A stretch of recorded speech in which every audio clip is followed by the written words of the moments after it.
In just a few hours, President Trump is set to meet with his national security team in the Oval Office to focus on what comes next with Venezuela. As we speak, now more than a dozen U.S. warships and thousands of U.S. personnel are in the region, and there have been multiple deadly strikes on what the administration claims are drug smuggling boats.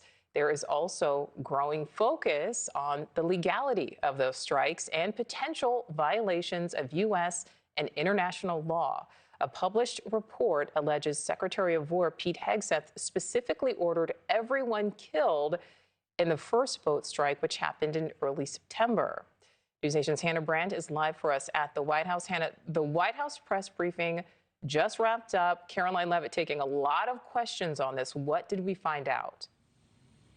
Yeah, Nichole, certainly a lot of focus on this issue in that briefing room just minutes ago. She did confirm that tonight President Trump will be meeting with key members of his national security team to talk about those next steps that involve Venezuela. Now, Leavitt did not say what exactly those next steps would be. She said there are many options on the table for further action, but she wasn't willing to go into detail about what exactly those options are. But this all comes, of course, amid extreme tension over those U.S. strikes on alleged drug boats near Venezuela.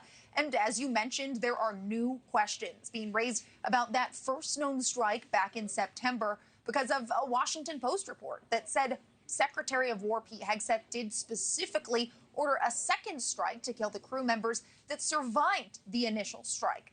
President Trump defended Hegseth yesterday on board Air Force One, but also said he's looking into the issue. And White House Press Secretary Caroline Leavitt also doubling down on that defense just minutes ago.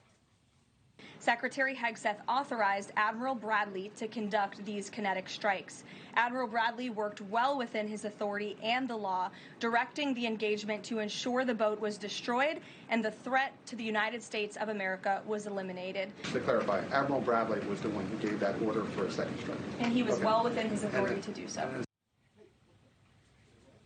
Lawmakers from both parties have raised concerns, and leaders of the armed service committees in the House and the Senate are launching investigations, they say, with some members of Congress warning if that reporting is true, that order from Hegseth would constitute a war crime.